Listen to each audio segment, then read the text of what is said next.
Hello, everybody. It's Lorna from the podcast that you're about to listen to. This week, Ian was deathly ill. He said that he only ever gets sick once a year, and it's because he never lets himself rest. And so then finally his body just says, fuck you. You have to rest for a week. And then he's good again for a whole nother year. But regardless, we didn't want to make me rest for the week, so I didn't go over there and we didn't record.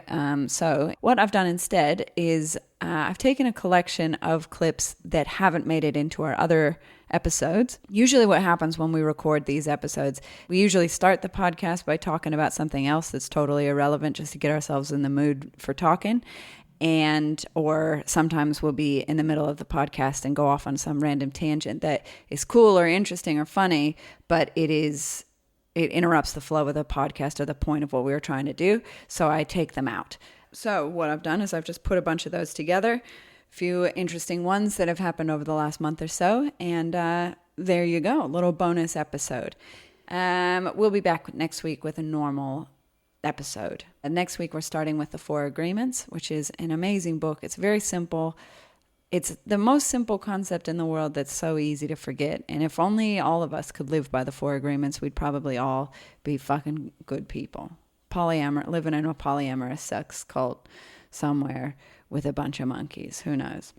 The 4 Agreements are, if you're curious now, be impeccable with your word. Speak only the truth to yourself and to others. Don't take anything personally. Like my neighbor blowing the leaves in my front garden. Don't take anything personally. Don't make assumptions, and always do your best. If you could live by those 4 agreements, you'd drastically improve the hell and suffering in your life. Easier said than done? Maybe so, but we're going to tell you how to do that next week. Okay, have a great week. Enjoy the episode, and we'll talk to you next week.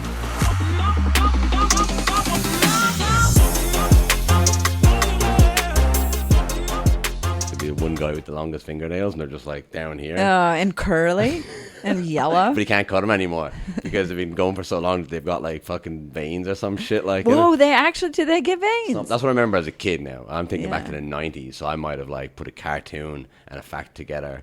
Yeah, that they've got nerve endings inside them. Ooh, feel my fingernails. Imagine that guy when he meets a lady. He's like... He could finger you from the kitchen. No, I think maybe, even better, you can finger her while she's in the kitchen. Oh, yeah, of course, because she needs to be in the kitchen. Yeah, that's right. She's supposed to be in the kitchen. He's just like sitting down, just watching the football. It's like...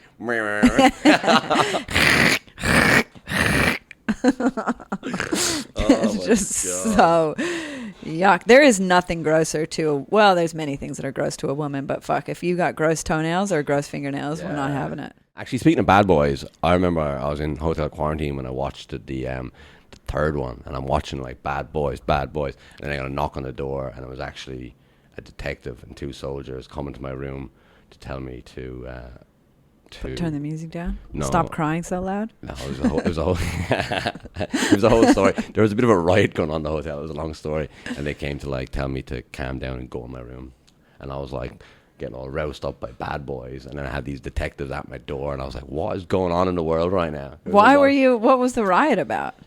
So we're locked in hotel quarantine, and it only lets you out like for air once a day. You have to ring reception, and then they escort you out to this little balcony so you can breathe air for 3 to 5 minutes, and then you go back in your room where your windows don't open.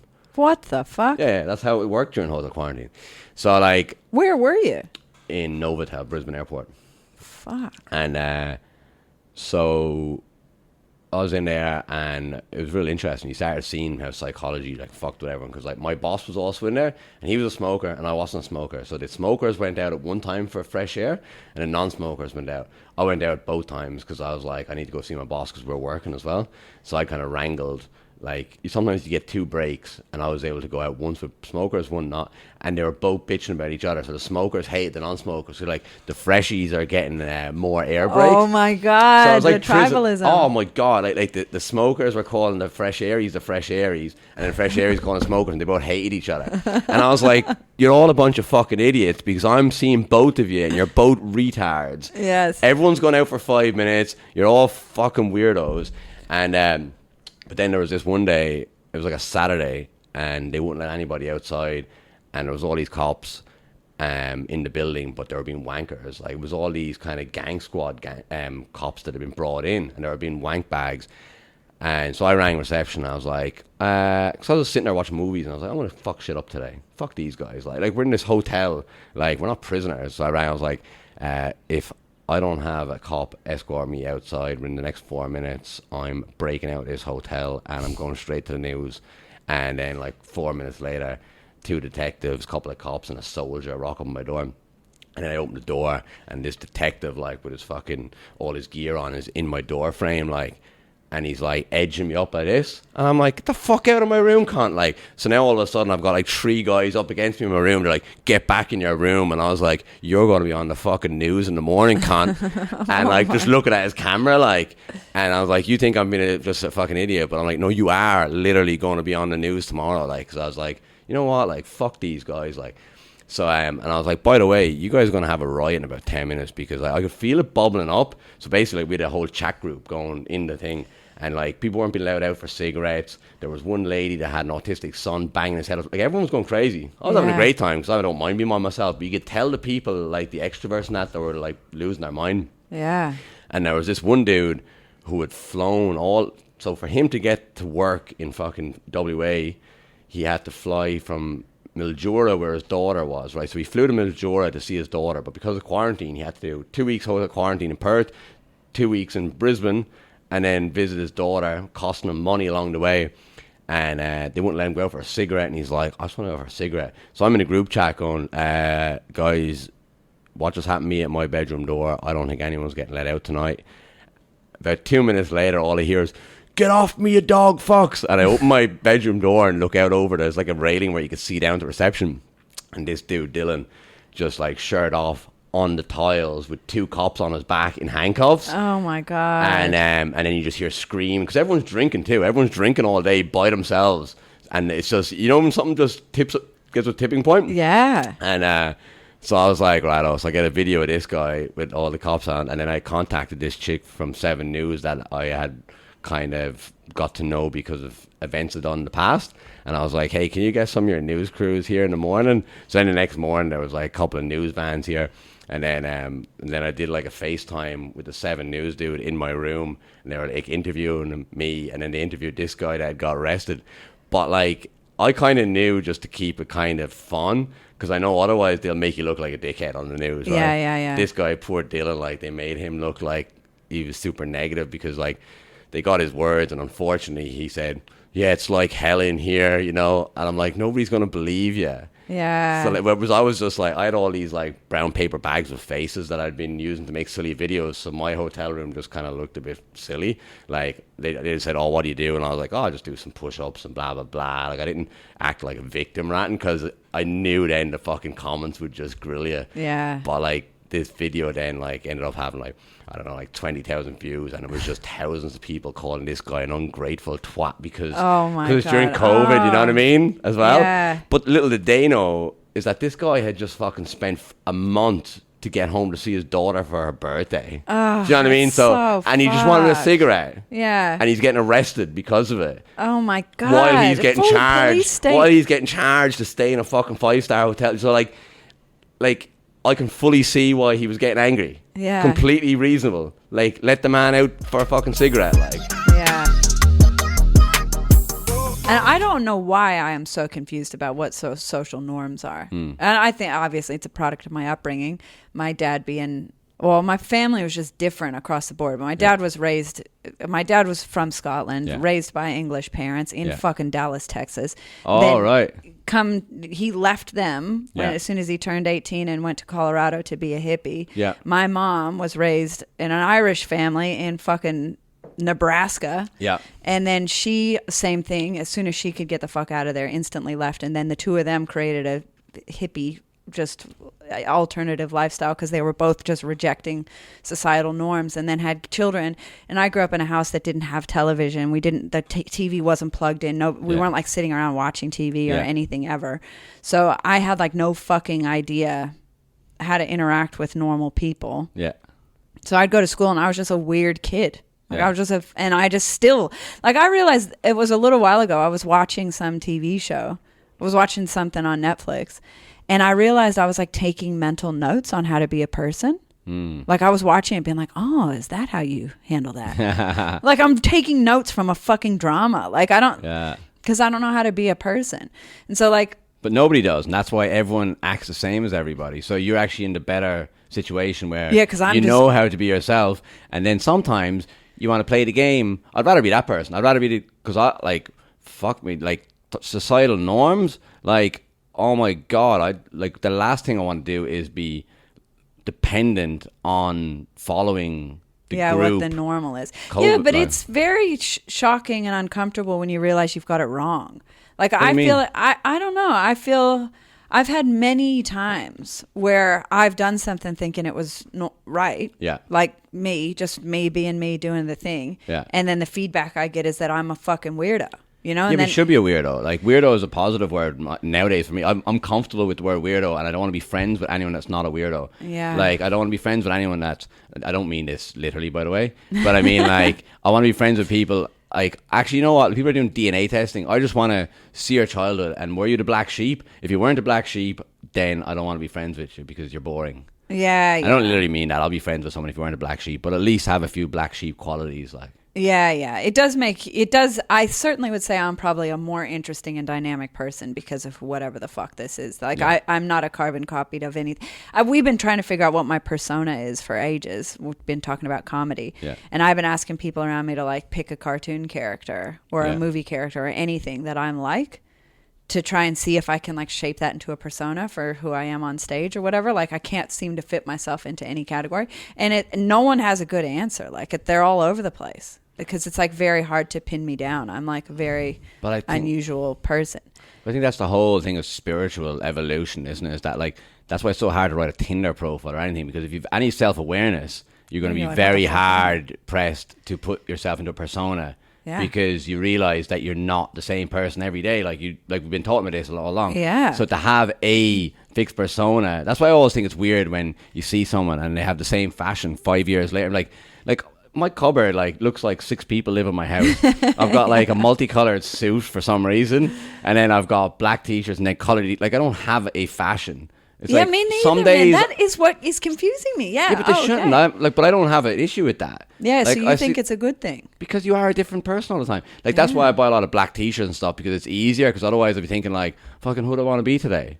I'm like, I'm just going to be black t-shirt guy again, because that's neutral in the middle without persona. I think that's why a lot of people do wear that, because it's like when you see someone and they have all this real crazy fashion, I'm like, what an effort to maintain that identity day on day, and then all of a sudden now your whole Instagram is that personality, and you're fucked now, because now you're like, oh, but I want to feel differently today, but I can't because all my friends are. Or when you see a couple and they're both like I always laugh when I go running, and you see all the couples, and there's the bodybuilding duo, and they've all got the leg tats and the fucking, not this and leg tats, I know you got leg tats, but I mean they've got the exact same tattoos, they've got the same dogs, and they're walking along and they look the same, and then the next couple looks the same, and like, and then you see groups of friends and they all look the same, and I'm like, I don't think I could. I don't even have a group of friends. I have like a few sporadic groups, because how can you have just one clique for a whole 15 years, and then what if you want to talk to someone about asparagus? Yeah. And they don't like asparagus. Now you never get to talk about asparagus. Yeah. It is nice, like this idea of like the tribal,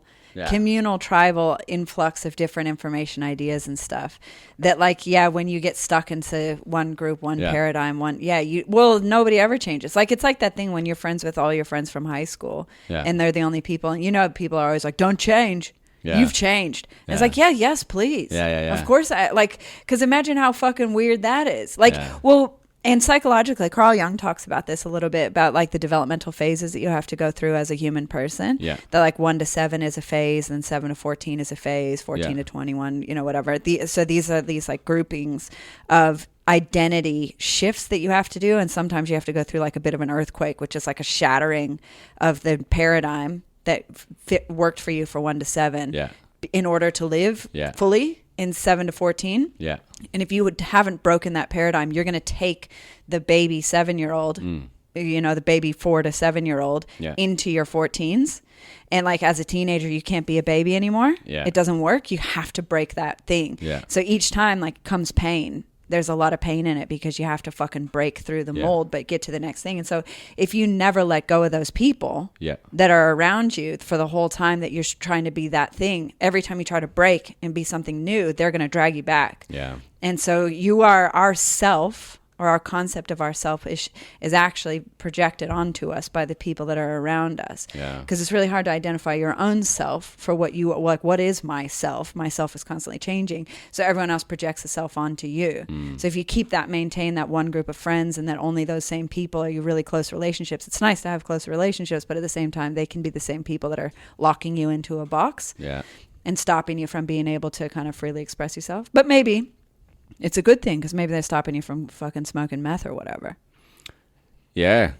Yeah. It's Well, and for me, like on the other side of it, the loneliness, like I like that I'm kind of like this strange, unique thing, and other people seem to appreciate it most of the time.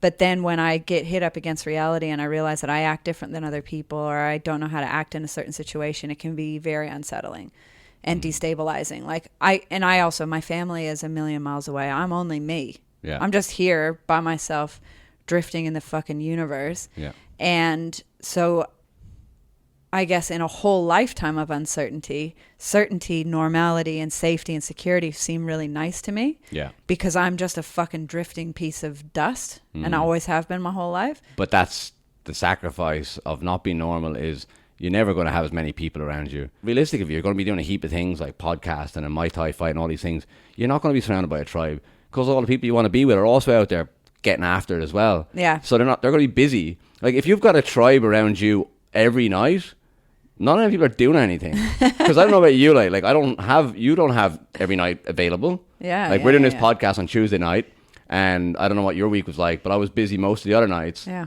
And if you were just with your tribe every night cooking spaghetti bolognese and eating yople, well, guess where the tribe's watching fucking going? TV and shit. Like, it might be okay back in the old days because everyone's just fucking each other and, like, shitting in pieces of lettuce and throwing it at the neighbours or whatever they did. But, like, nobody's building spaceships in that environment. Like, Yeah. So I think you got to remind yourself that sometimes going, if you are going to get after it, a lot of it's going to be by yourself. Yeah, it can be a little bit lonelier. But then the cool thing about it, too, is that when people do understand you, when you find those rare few people that really do get you, even if you is a little bit weird and kind of you hit up against stuff every once in a while and you're like, oh, fuck, am I right? Yeah. But they appreciate that about you. They appreciate you for your That's fucking what they weirdness. like about you. Yeah. Then you're like, oh, Yeah. that's a friend for life. Or Yeah. like, that's a partner. That's someone that you can be with for Yeah. a long time because it's like, oh, they fucking get it.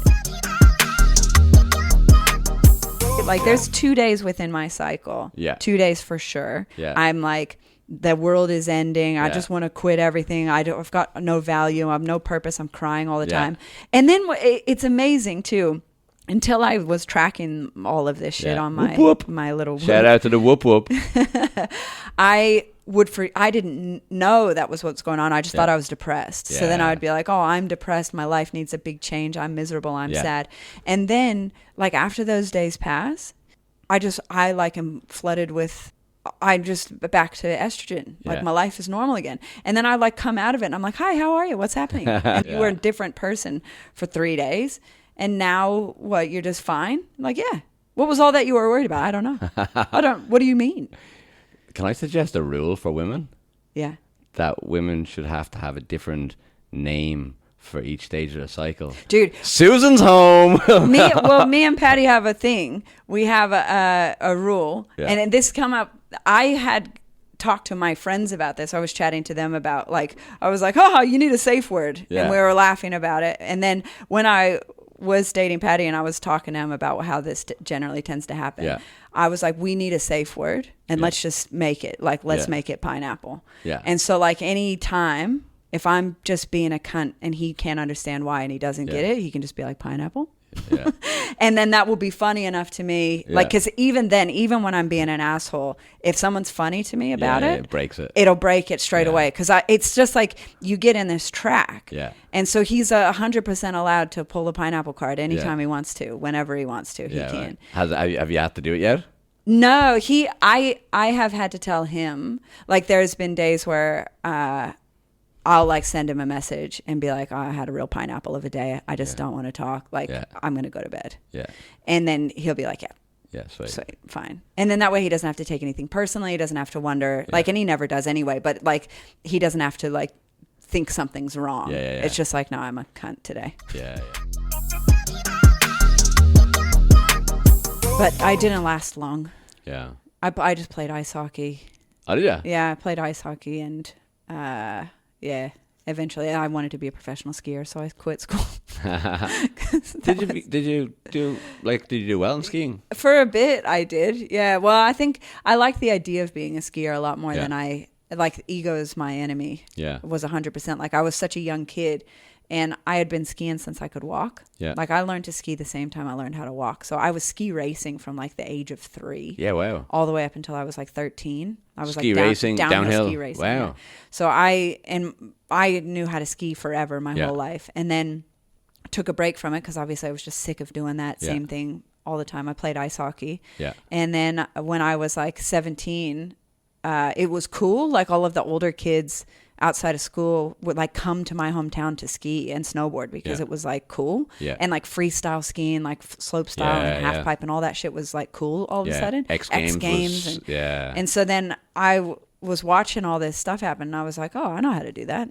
And then, so I knew baseline already how to ski very well. So I knew how, like, I could just walk on with my eyes closed. Yeah. And then I just had to learn how to hit jumps. And then as soon as I did that, I was like, oh, fuck. Well, it's not hard.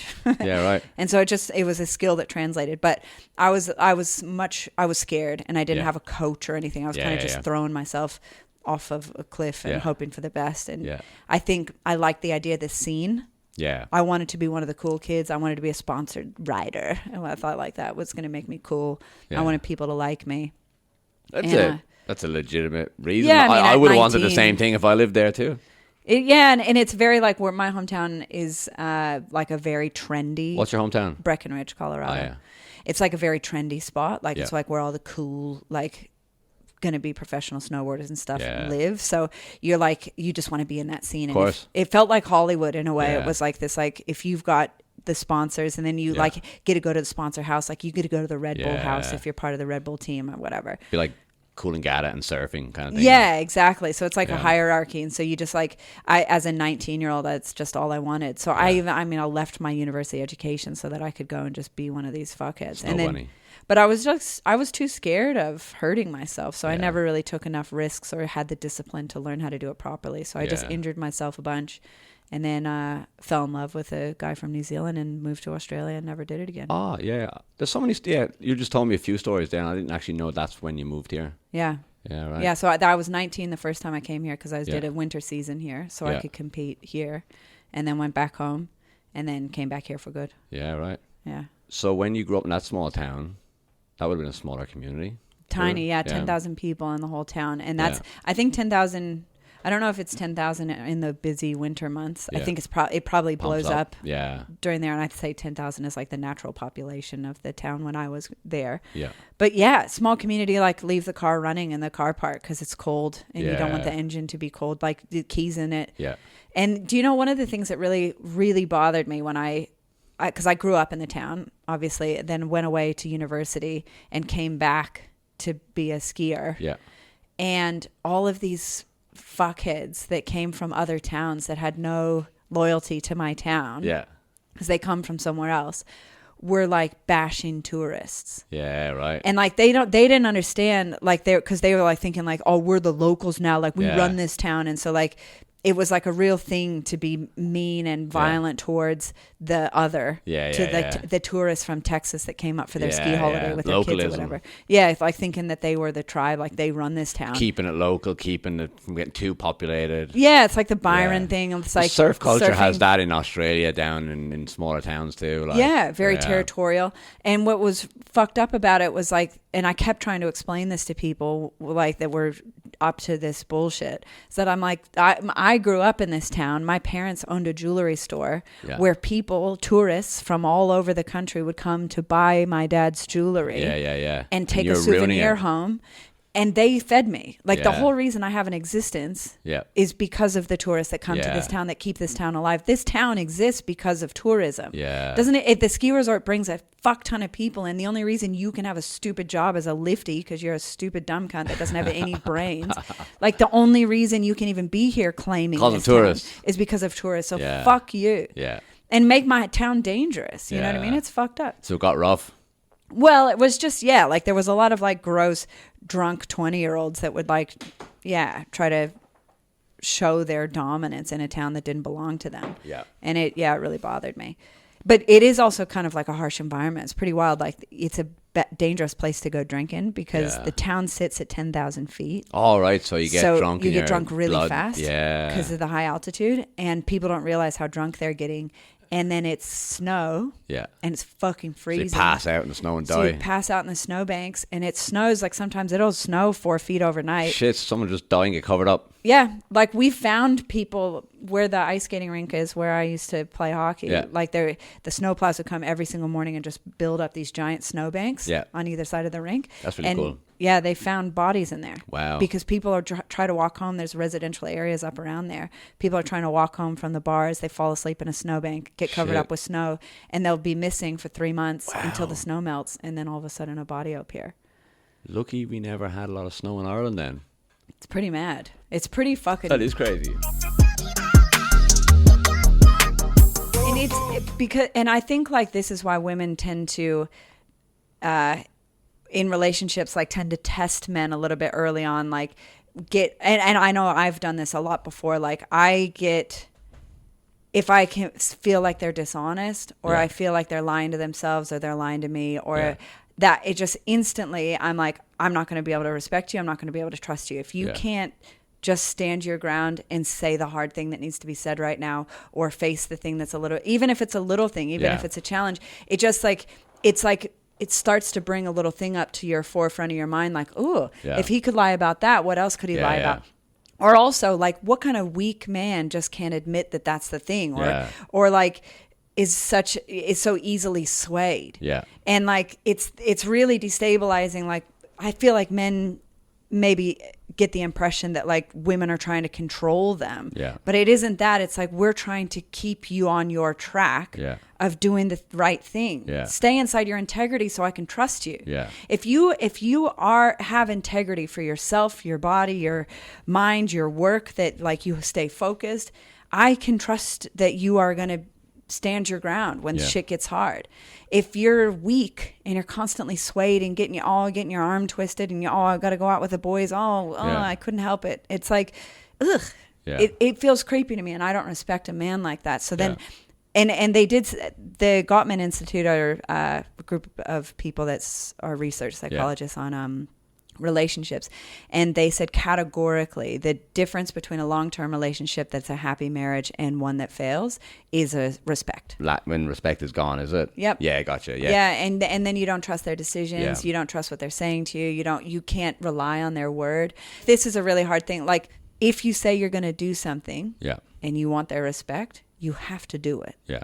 If you say you're going to do something, you have to do it. That's integrity. That's following. That allows us to trust that you are going to do the next thing. And if it's something dumb and small, and you just say it to get the girl to be like, oh, yeah, I'll call you later, and then you don't do it, we log those. Those are moments that we log. Yeah. Where you said you were going to do something and you didn't do it. And at early days, you're kind of like, oh, benefit of the doubt. But we don't forget those things. Yeah. You said you were going to do this thing and you didn't do it. That shows me that the words you say mean nothing. Don't mean anything. Yeah. And even if it's dumb or even if it's small, I'll send you a text before I go to bed, or I'll send you a text when I get home. And I've done this plenty of times. I've just been like, yeah, sure. And then not done it. And that I'm not going to get the respect of that person because I said I was going to do something, promised I would, and I didn't do it. Yeah, and like I often over the years, like I've worked with so many guys in different construction jobs and stuff, and you hear so many guys bitch about their wives and this and that, and it's so obvious. Like you're the problem, dude. Like, yeah, I think it seems like it's nothing, and that's what gives us like the crazy label. Yeah, is because it's like, and actually, to be fair to men generally too, it's like you don't want a mother, you don't want someone who's checking up on you and stuff. But the only reason a woman ever has to check up on you is because you can't fucking be trusted. Yeah. So it's like you've let it get to a point where you said you were going to do something and you didn't do it enough times that she doesn't trust that you're going to do it. So then she like. And so it's like the women, what frustrates me about this is like that women kind of get the bad rap for being a nag. Yeah. And it's like, she's only nagging you because you don't do anything. What you say you're going to do. I think also when sometimes people are saying, why is that girl with that crazy guy or whatever? But oftentimes, like I've had friends where the guy might seem like a crazy person, but that crazy guy is always doing what he says he's going to do. So like the girl is with him and maybe to the outside world it's like, oh, this guy's crazy or whatever. How is that working? Yeah. And like maybe because people are they're being honest in their own. They understand each other. Yeah. And that's what it all like definitely comes down to, is like taking the time to understand each other and talking about the shit. Turn my sound on silent. This. It wouldn't be sound then, would it, if it's silent? Yeah, phone on silent is kind of what I was after. So if you put your sound on silent, there's no sound anymore. So now it's just silent. Is it a sound if it's silent? I don't think it is. If you put your silent on sound, it's not. Well, I guess that's the interweaving of polarities too, isn't it? Because the yin becomes the yang, and the yang becomes the yin, and they're all one at the end of the day. Where am I? Here. I wasn't even listening. That is a great question. Where am I? Where is anything? Here we are, like trying to create things and. The universe doesn't give a fuck. Yeah. Everything's contriving against people us. Like, I had this goal, like, when I was getting into comedy, my goal was to get paid speaking and travel the world and help uplift the world. Like, they were the three things I wrote down every day. I didn't care about comedy. And, like, what a fucking obnoxious idea to think you're somehow going to help the world. When in reality, no one cares. Or that, I mean, you helping the world, it's just feeding your own ego. Like that, like oftentimes what that comes down to for me is like, how can I feel less uncomfortable in my skin? Yeah. And then I'm like, oh, I need to provide more value. Yeah. Because then I would be lovable. Do you know what I mean? So it's not, I'm like doing charity, not because charity's good. Yeah. Because I'm like, oh, yummy, I'm a good person now. Yeah.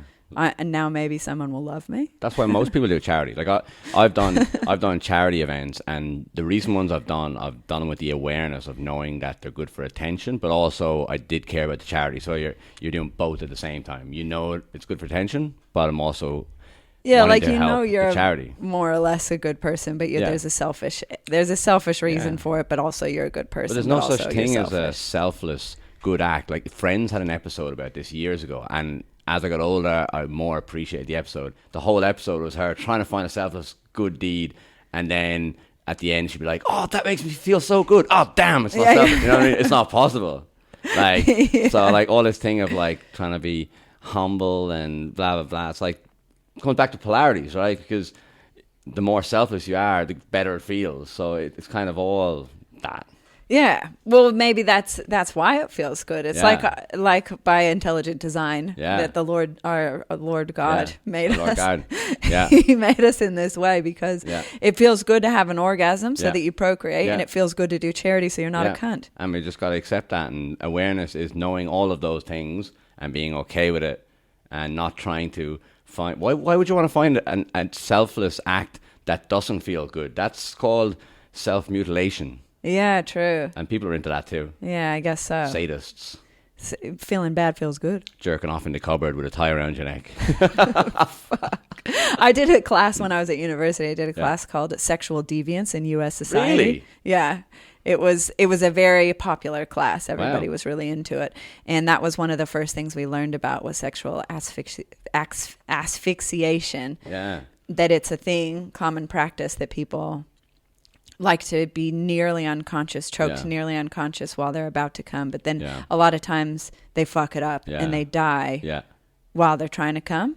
Yeah. And so like the difference between like suicides and accidental deaths do asphyxiation are like, they're usually wearing a weird outfit. Like they're usually wearing like high heels and lipstick or something. Like, and not to say that like, I mean, yeah, sure, people, like if you're with a partner or whatever, but this is like purely alone, like up in a chair hanging with a tie around your neck, and you've got like a dress on and lipstick, and you're jerking off and your pants are around your ankles, but you're dead. Like usually they say like, oh yeah, that was an accident. Yeah, wow. They didn't mean to go out that way. I think those kind of people, maybe it feels good, I don't know, but maybe they should just go on a date. Maybe they can find some sort of sexual pleasure with a person. Yeah, and at least that person can ring 000. Yeah, oh yeah, 100%. I tried a bit for a little while. I still kind of liked the bit, but it's about like how I think we're very fortunate that Jesus died on the cross, because imagine if he died in one of them asphyxiation masturbation accidents, and then everyone would be going around with this chain with like just him hanging from a wardrobe, and it's a stupid joke, but it makes me laugh, so I like it. Yeah, like it is funny to think that like the torture device is the thing that reminds us of God's love. Is like that cross is the thing that has become this like beautiful symbol of Jesus, but it's just genuinely a way to torture someone. Like imagine if like it was a chainsaw. Fuck. Like, dude, when I did my old podcast, I interviewed a dominatrix, and then she took me to her like joint and showed me around the place. Yeah. And they have one of these fucking beds. Yeah. This thing is insane, right? Looks like a water bed, but it's got a gas mask in like the top center of the thing. Okay, someone farts. Well, I was looking at it and I was like, I can't understand. Like, I couldn't even really fathom what was happening. It's like latex sheets on top, looks just like exactly like a waterbed, but then there's a gas mask in it. And then, so what happens is you crawl into the thing and put the gas mask on your face, and then they seal it on the top. So it's latex sheets on top, latex underneath, and you're in between these two sheets. Wow. And you have a gas mask on so you don't choke and die. Then there is like a tube coming off of the bed that goes up the wall, and then they push a button and it sucks all the air out, and so that vacuum seals you inside there, so you can't move. Like you're like beef jerky, like you're fucking completely sealed in, locked in. And then I don't know what they do, like fucking someone stands on top of you and puts their balls in your face or something. I don't know. So you're like beef jerky while getting jerkied. But you can't even get jerkied. Like, that's the whole point. Like, you can't, I think people can feel your body through the top layer, but like, you're just vacuum sealed in, so you're not in there touching yourself. Wow. Or like, I don't know. I obviously didn't watch anyone using it or anything. I wasn't there like live. But yeah, so it's like, it's bondage because you're completely trapped, and you're like you are completely at the mercy of whoever the fuck is in control, and all you've got is this gas mask to breathe out of. That's crazy, but it's probably not that far off like those people that go caving. You ever see those people and they like climb through like really narrow? Fuck that. Like, it's kind of like, because that kind of bondage doesn't really even sound sexual. It just sounds like an extreme, crazy experience, but it kind of looks slightly sexual because you're in the nude. It's about the idea. I think in theory is about letting go of control. That you don't. So yeah, you're right. Like if you just went into a cave and you pushed yourself to this limit of feeling afraid and facing your fear or whatever. But it makes sense, right? Because it's all like the same thing as taking a big bunch of psychedelics. It's all about surrender. And also the thing, I know I keep going on about polarities is a bit fucking much, but everything operates in polarities. No, we are just repeating themes over and over. It's the people are learning with us. Because the way I look at it is that because there's so much possibility now with technology, there's extremes to get super, super rich. There's extremes to be super, super lazy.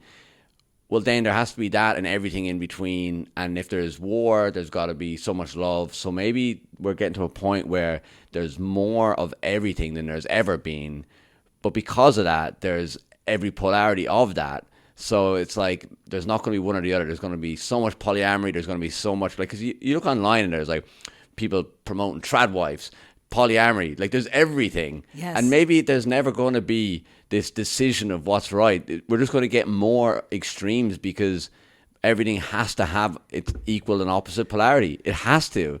So, and if we have the ability to see it all with technology, we're just going to either keep thinking the world is crazy, or we're just going to accept that that's the way it works, and we decide what we want in our manifested world. Like maybe that's just the way it is, and we're just going to see all these extreme polarities. because that's how the universe operates, is in polarities.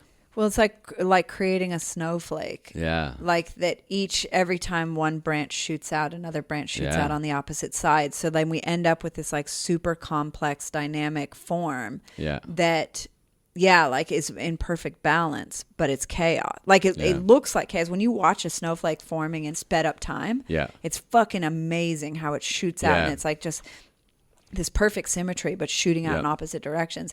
And so, like if you look at like the human condition, the more connected we are, the more, like you say, if I decide that I'm on the left, then you have to be on the right. Like we have to pull against each other. You know, the book was saying we come from this, so we should be this or that. But like coming back to that thing of consciously choosing, is that all of it will exist. So like somebody who decides to be an influencer can do that. Someone who decides to be a farmer can do that. The war will be there. Like these things will all be going on. But whatever you choose will be your manifestation of existence, because we consciously choose our own worlds, like our own projections. Like it'll all be happening all the time somewhere. Yeah, and what you're aware of is the only thing that shapes your reality. Yeah. So like what you see and focus on becomes whatever your reality is. So you'll be living inside one of the arms of the snowflake. Yeah. Comes down to that thing of what you're looking for, because like this past couple of weeks I've been just kind of enjoying creatively looking things online, and I haven't really seen negativity. Yeah, it kind of doesn't exist for you if you're not paying attention to it. My mom would say that this is that you burying your head in the sand, you know, and like avoiding dealing with it. But in the same way, like I feel like the only thing I can control is my energy when I'm around the people I'm around in my direct sphere of influence. Yeah, there's no two ways about it. I can't fix it, you can't fix it tomorrow. But the only way you can contribute positively to the world is by going to sleep on time, eating well, training, loving the people around you. That's literally the only way we can really positively contribute to the world. Like